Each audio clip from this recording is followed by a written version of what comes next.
Morning, everybody. Great to be here on a nice, sunny, still warm, almost summer morning here in Port Jefferson.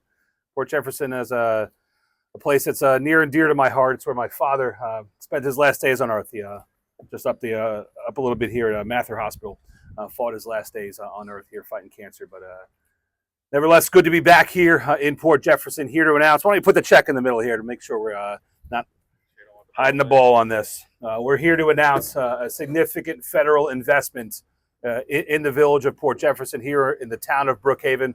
$1.5 million coming to this area to help improve dredging and infrastructure here in Port Jefferson. I'm joined by some awesome elected officials and some offices beside and behind me who have been part of a strong advocacy program here to ensure that the federal government pays the right amount of attention to us Long Islanders. It's unfair and it's unfortunate, not only that blew over, but it's unfair and unfortunate that both Albany and Washington have often neglected Long Island. For every dollar a New Yorker sends to Washington, we get a mere 85 cents back. It's worse on the state level. Long Island has been a piggy bank, an ATM of sorts for Albany and the 5 boroughs, and we're here to make that a little bit more right today.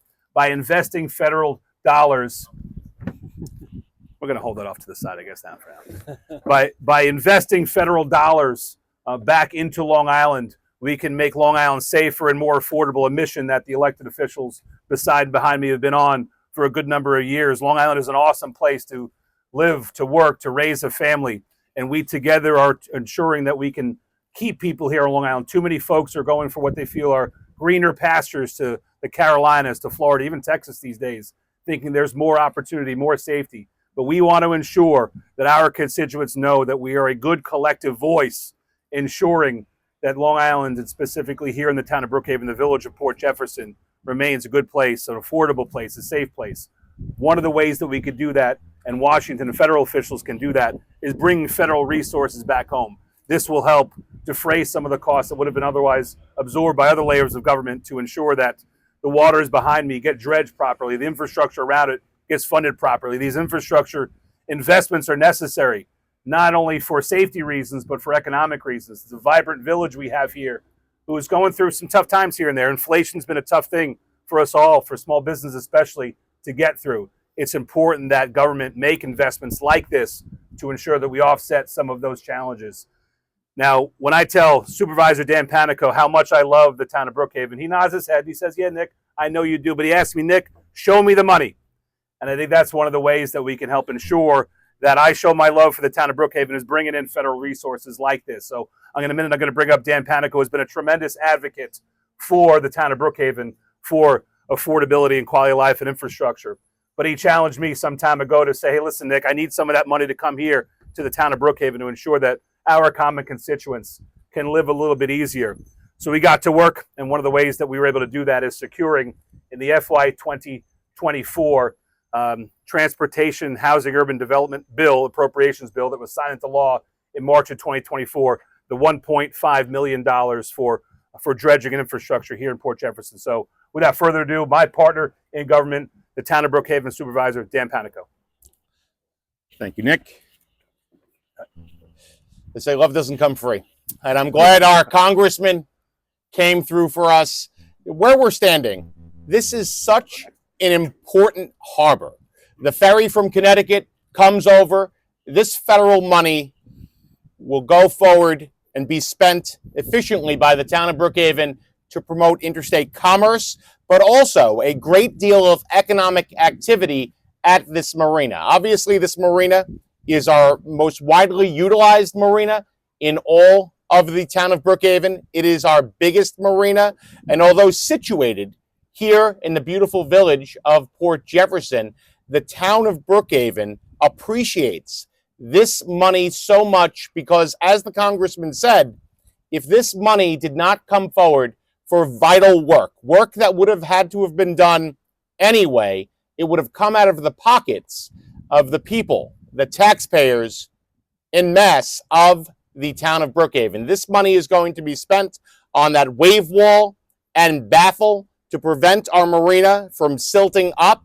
The balance of the money is going to be spent on bulkheading that is expensive and needed. And the remainder of the money, if there is money left over, is going to be used for vital dredging for this harbor. You know, we're proud to have a partner in Congressman LaLota, who knows that Brookhaven is a place geographically, a beautiful place from the bay to the sound that boasts beautiful harbors and waterways, and taking care of that for our economy and our environment requires an infusion of federal money. Congressman LaLota came through today for the town of Brookhaven, and I'm confident he's going to come through for the residents of Brookhaven, and the taxpayers in the future. Thank you, Congressman.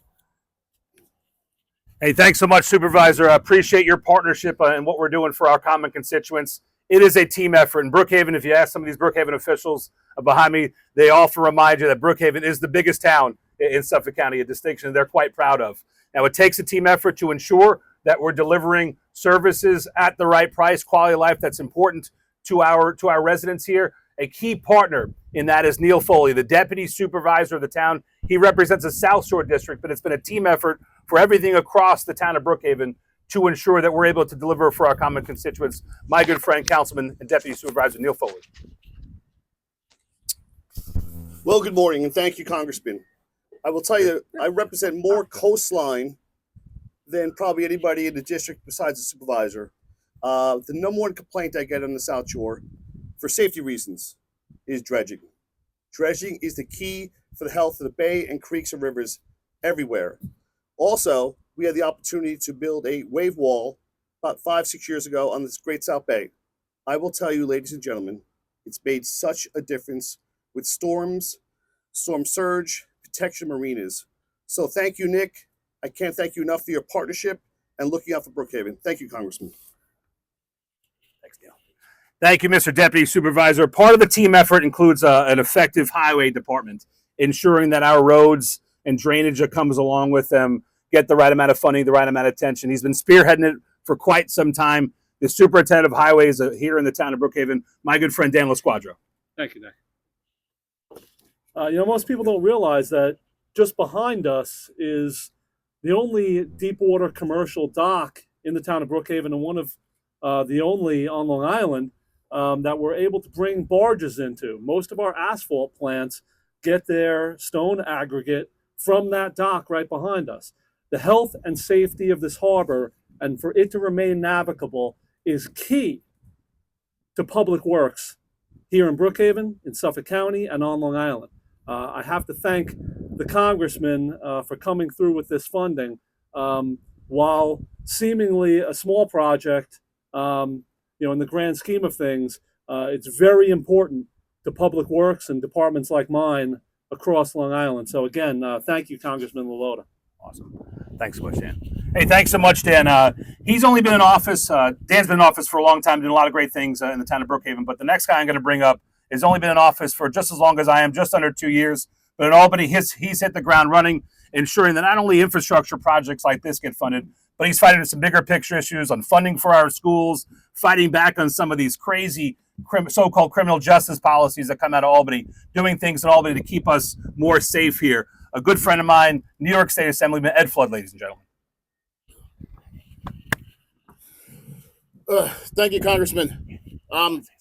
It can't be stated too much of just the importance of these dollars to clean our waterways. As was mentioned before by the Congressman, Long Island gets shafted when it comes to our, state dollars. For every taxpayer dollar we send up, we get about 73 cents on a return on that. And that's just unacceptable. And that's something myself and my colleagues are bringing the fight to back in Albany to ensure that Long Islanders get their fair share. Along with this $1.5 million, the state did last year pass the Clean Water Infrastructure Act, which frees up about $500 million worth of grants available throughout the state. As we reconvene in January, myself, along with our colleagues that represent the area, will continue to fight for those dollars to be available for the Long Islanders here to ensure that we have clean waters and to ensure that we have the right infrastructure in place. As we saw several weeks ago, what Mother Nature can do, we need projects like this. We need to be able to ensure the safety and the longevity of our beautiful harbors, to ensure that we don't have it washed away by coastal flooding and these 1 in 100 year storms that seem to happen every 3 to 4 years now. So again, thank you, Congressman, for all your hard work. The gentleman behind me, this is a team effort, and we're all out here ensuring that Long Islanders get the best from their representatives. Thank you. Thanks, Ed. The Assemblyman's got it right. These once in 100-year storms are happening way more often than we anticipate. One of the ways we help offset the damage that they do is staying on top of our infrastructure investments. And I have to say it once again, the advocacy from not only the state officials like Ed Flood, the town officials like Dan Panico, but the county officials in between. Ed Romaine couldn't be here today, but I know that he supports all of our endeavors here together because we're all trying to make Suffolk County and the town of Brookhaven a better place to live and a better place where we can afford and a better place where we can be safe. So with that said, I'll take any questions that anybody has on this issue in particular.